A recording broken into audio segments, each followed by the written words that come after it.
ശിവസാറാണ്. ഇതിന് ഷൂട്ടിങ്ങിനിടയിൽ ഈ മണിച്ചേട്ടനും ജയറാമേട്ടനും ഓൾവേസ് ഫണ്ണാണ്, നമുക്കറിയാം. അതില് ഈ മനുഷ്യേച്ചൊക്കെ അതിൽ ഇൻവോൾവ് ആയിട്ട് ചിരിച്ചിട്ട് ഈ ഷൂട്ടിന്റെ ഇടയിൽ ചിരി നിർത്താൻ പറ്റാതെ സാറിന് എന്തെങ്കിലും ബുദ്ധിമുട്ടുണ്ടായിരുന്നോ? ഇല്ല, ഇത് ഷൂട്ടിങ് നടക്കുന്ന സമയത്ത് തന്നെ തമാശകളൊന്നും പറയില്ല. അപ്പോൾ സീരിയസ് ആണ്, ബാക്ക് ടു വർക്കാണ്. ബാക്കിയുള്ള ഇടവേളകളാണ് ഷൂട്ടിങ്ങിൻ്റെ ഇടയ്ക്കുള്ള. അന്നൊന്നും ഇന്നത്തെ കാലത്ത് പോലെ എല്ലാവരും ഷോട്ട് കഴിഞ്ഞാൽ കാരവനിലേക്ക് പോയി മാറിയിരിക്കത്തില്ല. നമ്മളെല്ലാവരും മൊബൈലില്ല. അപ്പോൾ എല്ലാവരും നമ്മൾ ഒരുമിച്ചിരുന്നിട്ടാണ് ഓരോ ഷോട്ടിൻ്റെ ഇടവേളയിൽ. ഞാനും ക്യാമറമാനൊക്കെ ആയിരിക്കും കുറച്ച് തിരക്കിലുണ്ടാകുക. ബാക്കി ഇവരെല്ലാം വളരെ നല്ല രീതിയിൽ അതിനെ തമാശകൾ പറഞ്ഞു. പ്രത്യേകിച്ചും മണിയും ജയറാമൊക്കെ ഉള്ളൊരു സെറ്റിൽ എപ്പോഴും അങ്ങനെ തന്നെയാണ്. എനിക്ക് ഓർമ്മ വരുന്നത് അവിടെ മറവത്തൂർ കനവിൻ്റെ ഒരു സക്സസ് സെലിബ്രേഷൻ അവിടെ നടന്നിരുന്നു. അപ്പോൾ അന്ന് രാത്രിയിൽ നടക്കുന്ന ഫംഗ്ഷനിൽ ജയറാമും മണിയും കൂടെ ഒരു പ്രാങ്ക് പ്ലാൻ ചെയ്തു. അവർ തമ്മിൽ ഭയങ്കര വഴക്കിടുന്നതായിട്ടും അവസാനം അവർ അടിയുടെ വക്കത്തെത്തുന്നതിനെപ്പറ്റിക്ക് ഇപ്പം കുട്ടികളെല്ലാം പേടിച്ച് ഓർമ്മയുണ്ട്. ഇവരെല്ലാം പേടിച്ച് കരയാൻ തുടങ്ങി. കാരണം അവർ തമ്മിൽ ഇപ്പോൾ അടിക്കും അങ്ങോട്ടും ഇങ്ങോട്ടും അത്ര സീരിയസ് ആയിട്ട് അവരൊരു ആക്ട് ചെയ്തു ആ പ്രാങ്ക്. അവസാനമാണ് എല്ലാവരും തിരിച്ച് വീട്ടിൽ പോകാൻ റൂമിലൊക്കെ പോകാമെന്നൊക്കെ പെൺകുട്ടികളുടെ അമ്മമാരൊക്കെ പറയാൻ തുടങ്ങിയപ്പോഴത്തേക്കാണ് അത് ബ്രേക്ക് ചെയ്തത്. അങ്ങനെ ഒരുപാട് പിന്നെ നമ്മളെ സംബന്ധിച്ചോളം ഒരു എന്താണ് എല്ലാവരും പറയുന്നുള്ളൊരു ഫാമിലി വെക്കേഷനാണ്. സിയാദിൻ്റെ ഫാമിലി, എൻ്റെ ഫാമിലി, അങ്ങനെ എല്ലാവരും അവിടെ ഈ കുട്ടികളോടൊപ്പം തന്നെ അവരെല്ലാം കളിച്ച് നടന്ന് ആഘോഷിച്ചു.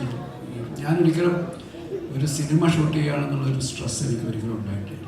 ഞാൻ ഏറ്റവും കൂടുതൽ എൻജോയ് ചെയ്ത് ഒരു റിലാക്സ്ഡ് ആയിട്ട് ചെയ്ത സിനിമയാണ്. ആ ഒരു റിലാക്സേഷൻ അല്ലെങ്കിൽ ആ ഒരു എൻജോയ്മെൻറ്റ് ഈ സിനിമയിൽ നല്ല രീതിയിൽ കോൺട്രിബ്യൂട്ട് ചെയ്യപ്പെട്ടിട്ടുണ്ട്. ഇതിൻ്റെ വിഷ്വൽസിനകത്ത് അതിൻ്റെ പാട്ടുകൾ ചിത്രീകരിക്കുന്നതിനകത്ത് നമ്മളെ നമ്മുടെ ഉള്ള ആംബിയൻസ് നമ്മളെ വല്ലാതെ എപ്പോഴും ഹെൽപ്പ് ചെയ്യും. ഒട്ടും ടെൻസ്ഡായിട്ടില്ല. ഞാൻ ചെയ്ത മറ്റു സിനിമകളെ പോലെ ഒരു ഭയങ്കര പിരിമുറുക്കമുള്ള സീനുകളൊന്നും ഒക്കെ ഇല്ലാത്തത് കൊണ്ട് തന്നെ വളരെ എൻജോയ് ചെയ്താണ് നമ്മൾ. എൻ്റെ ആ ഡയറക്ടർ ബോബനായാലും കോസ്റ്റ്യൂം സതീഷിനൊക്കെ അവരുടെയൊക്കെയും വലിയ കോൺട്രിബ്യൂഷനുണ്ട്. അതിനോടൊപ്പം തന്നെയാണ് ഏറ്റവും വലിയ കോൺട്രിബ്യൂഷനുള്ളത് നമ്മളുടെ ക്യാമറാമാനാണ് സഞ്ജീവ് ശങ്കർ. ഇന്നും ഈ റീമാസ്റ്റേഡ് കോപ്പി കാണുമ്പോൾ അതിൻ്റെ ആ ക്വാളിറ്റി അതിൻ്റെ ഏറ്റവും പൂർണ്ണതയിൽ നമുക്ക് വീണ്ടും ആസ്വദിക്കാൻ തിയേറ്ററിൽ കഴിയും.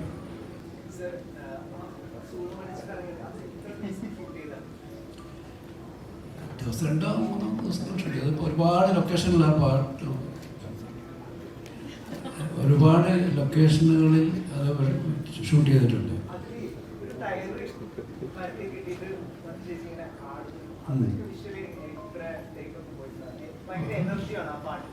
അല്ല അധികം ടേക്ക് ഇവരൊക്കെ വെച്ച് ചെയ്യുമ്പോൾ എന്തിനാണ് അധികം ടേക്ക് അല്ല ഇത് നമ്മൾ റിഹേഴ്സൽസ് ഒക്കെ ചെയ്യുമ്പോൾ അത് കഴിഞ്ഞൊക്കെ ചെയ്യുകയാണ്. മഞ്ജു ഒരു മരത്തിൻ്റെ മുകളിൽ കയറി ഒരു സപ്പോർട്ടും ഇല്ലാതെ ഇരിക്കുന്നുണ്ട്.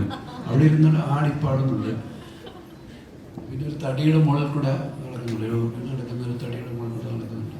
അന്നൊന്നും ഈ പറയുന്ന പോലെ ബുദ്ധി കുറവായതുകൊണ്ട് പേടിയില്ലല്ലോ. എല്ലാം ഊട്ടിയിലാണ്. ഞങ്ങൾ ഊട്ടിയിൽ അതിൻ്റെ ഒരു എതിർ പോർഷൻ ഷൂട്ട് ചെയ്ത് ആ ഫാമിൻ്റെ പോർഷൻ മാത്രമാണ് നമ്മൾ മൂന്നാറിലെ മാട്ടുപ്പെട്ടി എന്ന് പറയുന്ന സ്ഥലത്ത്. കാരണം അവിടെ ഫാം നമുക്ക് കിട്ടിയില്ല. പക്ഷെ അവിടെ വെച്ചിട്ടാണ് ആ കുതിരപ്പുറത്തിരിക്കുന്ന മഞ്ജു അവിടെ വരുന്ന ഈ തൊപ്പി പൊക്കുന്ന ആ പാട്ടിൽ ഒരു രാത്രി കൂടി പാട്ട് പൂർണ്ണമായിട്ടും അവിടെ തന്നെയാണ് ഷൂട്ട് ചെയ്തത്.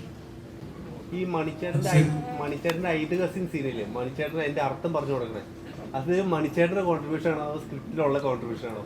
സ്ക്രിപ്റ്റിലുള്ളത് തന്നെയാണ്. പക്ഷേ അവർക്ക് ഇമ്പ്രവൈസ് ചെയ്യും. ഇവരൊക്കെ ഭയങ്കര നന്നായിട്ട് അതിനെ കൂടുതൽ നന്നായിട്ട് എൻഹാൻസ് ചെയ്യുന്നതിൽ നമ്മളോട് പറയും ഞാൻ ഇങ്ങനെ പറഞ്ഞിട്ട് ഇതൊക്കെ ചോദിച്ചിട്ട് അവർ അത് നന്നാക്കാൻ എല്ലാവരും അവർക്ക് കിട്ടുന്ന ഓരോ ഡയലോഗ്സിനെയും എത്രമാത്രം അത് എന്താണ് ബെറ്റർ ആക്കാൻ ശ്രമിക്കുന്നത് അവരുടെയും ഒരു കോൺട്രിബ്യൂഷൻ എപ്പോഴും ഉണ്ടാവും. അതിനെ നമ്മൾ നല്ലതാണെങ്കിൽ നമ്മൾ തീർച്ചയായിട്ടും അതിന് അക്സെപ്റ്റ് ചെയ്യാറുണ്ട്. സാറ് ചിരിച്ചു പോയ അധികം സീനുണ്ടോ സാറിനോട് പറയാതെ അവർ ചെയ്തത്? ഒരുപാടുണ്ട്.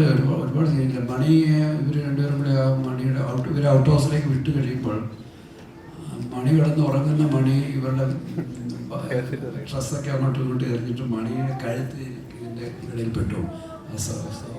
എഴുതിയൊക്കെ അത് മണി മനഃപൂർവ്വം ചെയ്തതാണ്. പക്ഷെ ഞാനത് ടേക്കിൽ മാത്രമാണ് കാണുന്നത്. റിഹേഴ്സൽ മണി അത് ചെയ്തില്ല. അങ്ങനെ ചില ഒരുപാട് സന്ദർഭങ്ങളുണ്ട്. ഈ മറ്റേ ജലന്ധറിൻ്റെ സ്പെല്ലിങ് പറയുന്നത് ക്യൂ അല്ല